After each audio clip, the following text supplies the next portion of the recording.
Bonjour à tous. Alors les sénateurs ont voté la proposition de loi sur la sécurité sanitaire qui peut vous maintenir à l'isolement 60 jours.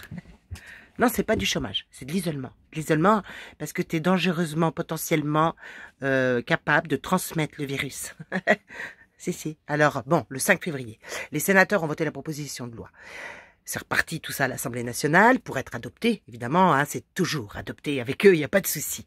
Et alors elle porte cette loi sur le confinement à domicile, l'éviction et l'isolement contraint en établissement de santé. Ah, t'as peur, hein? Ah, bah tu peux parce que c'est une quarantaine en fait, hein, c'est une quarantaine de 30 jours plus 30 jours. Et c'est à terme ce qu'ils ont prévu. Bon, faut quand même qu'on rappelle que Madame Buzyn, de toute façon, n'est pas inquiète. Donc, soyons pas inquiets non plus sur les textes de loi qu'elle est en train de faire voter, qu'elle n'est pas inquiète. On devrait la croire, hein, comme d'habitude.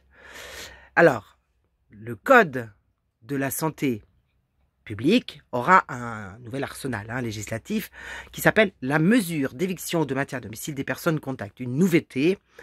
Il y a un alinéa, tu sais, toujours un petit alinéa. Alinéa, c'est mesure exceptionnelle d'isolement contraint. Donc, une personne contact, c'est une personne qui a été exposée à la maladie. Alors, tu as tous les articles de loi, hein, L 3113-1 du Code de la santé publique.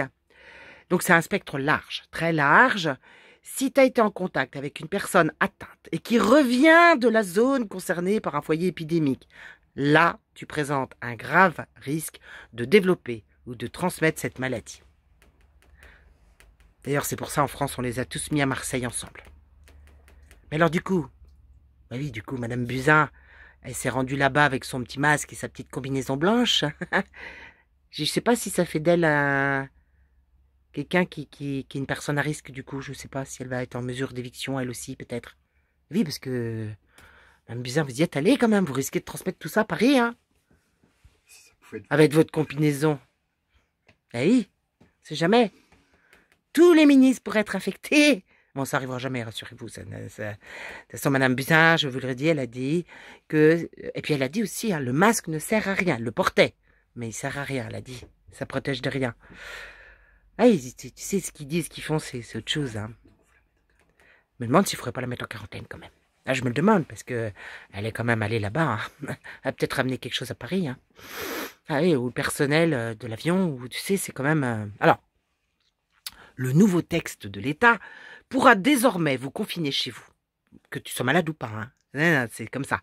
Du moment qu'il existe un risque faible ou un contact étroit avec une personne qui sera atteinte, par exemple, et que tu peux être vecteur, donc, du développement d'une maladie déterminée par eux, hein, bien sûr. Hein. Alors, on espère que ce sera pas comme en Chine, parce que les gens, ils les ont renfermés chez eux. Alors, tout le monde nous disait, c'est pas vrai, c'est pas vrai, c'est pas vrai. Bah, si, il y a plein de vidéos, les gars, et il y a un mois, c'était déjà vrai, mais vous ne croyez pas. Bon, il y en a d'autres, évidemment, qui n'ont rien vu, comme d'habitude, hein. C'est-à-dire, on est à peu près 10% à se rendre compte de la situation catastrophique qui est en France. Et ailleurs, d'ailleurs aussi, hein, depuis des années aussi, disons-le. Alors, ce nouvel article du Code de la santé publique va disposer, tel que suit, le directeur général de l'Agence régionale de santé, l'ARS, peut, sur avis médical, motiver, prendre pour le compte du représentant de l'État dans le département une mesure d'éviction ou de maintien à domicile à l'égard d'une personne contact. Alors, quand tu connais l'état de corruption de notre pays, tu t'inquiètes quand même pour celui qui va prendre la décision. Hein. Si c'est un franc-maçon avec ses copains et qui dit bon bah lui là faut qu'on s'en débarrasse, bah tu seras une personne contact. Hein. Ah bah tu seras une personne contact. Ou alors si tu oses ouvrir ta bouche dans ce pays, tu seras sûrement une personne contact, voire même contact très grave. Hein. C'est possible. Hein. Donc cette personne contact va faire l'objet d'une mesure d'éviction qui est tenue de limiter sa présence dans les lieux regroupant du public. Tu pourras plus faire tes courses, tout ça, voilà. Mais il faut un avis médical motivé, évidemment, hein, ça se fait pas comme ça. Hein. Ah, non. Donc, on comprend très bien hein, qu'on pourra être maintenu ou éjecté même de chez soi si on est une personne à risque. Vu par le docteur, hein, évidemment. La mesure d'éviction ou de maintien à domicile ne peut excéder une durée de 7 jours, renouvelable une fois.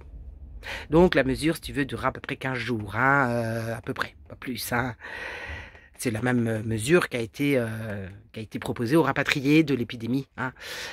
Et là, tu te dis, bon, on sait combien de temps on va pouvoir être confiné à la maison ou ailleurs. Ça, c'est possible, d'accord. Mais si tu fais l'objet d'une mesure d'éviction, là, tu te dis, on n'a plus le droit d'aller dans les lieux publics. Donc ça se passe comment? Ça se passe comment? Tu vas dans une grotte, dans la forêt, comment? Je sais pas, tu te construis un petit tipi, comment on fait? Alors ça, on n'a rien, on sait pas, on n'a pas de réponse. Là, on sait, c'est là où le système, tu commences à le comprendre, il est bien rodé quand même. Hein. On a des génies législateurs qui n'ont rien pensé du tout. Juste à nous enfermer, nous faire taire et éventuellement nous éliminer si on pose quand même trop de problèmes à l'État. Ben ça, c'est pour les motos noires, hein, les motos rebelles. Hein, c'est ça, c'est les motos rebelles. Donc, on ne sait pas. On n'a pas de nouvelles de ça. On sera potentiellement malade à risque, mais l'État aura une solution, l'éviction.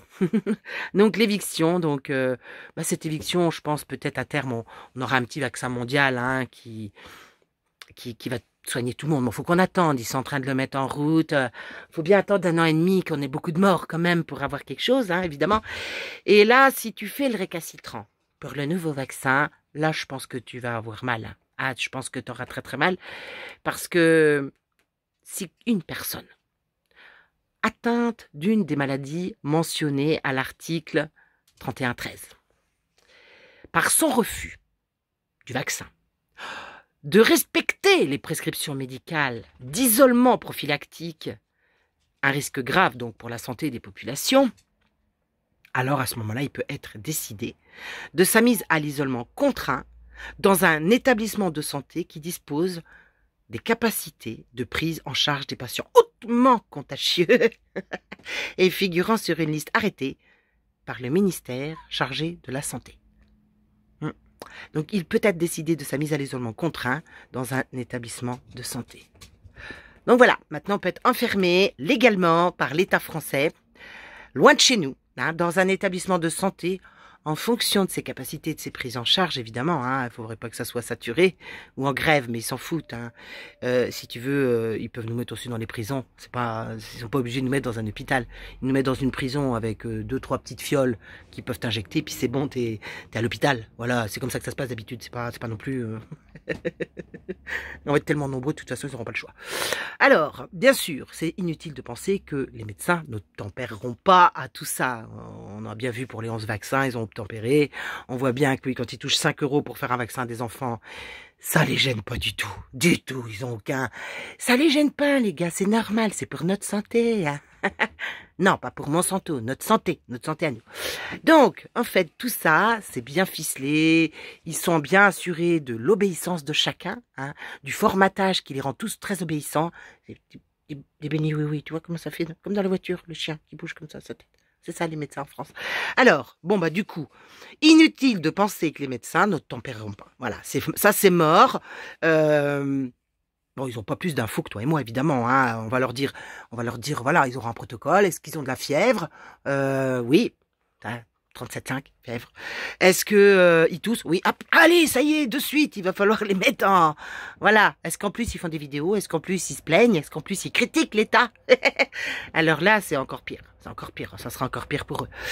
Donc... c'est comme ça, je pense, qu'on va pouvoir se débarrasser des petits moutons noirs que nous sommes, hein.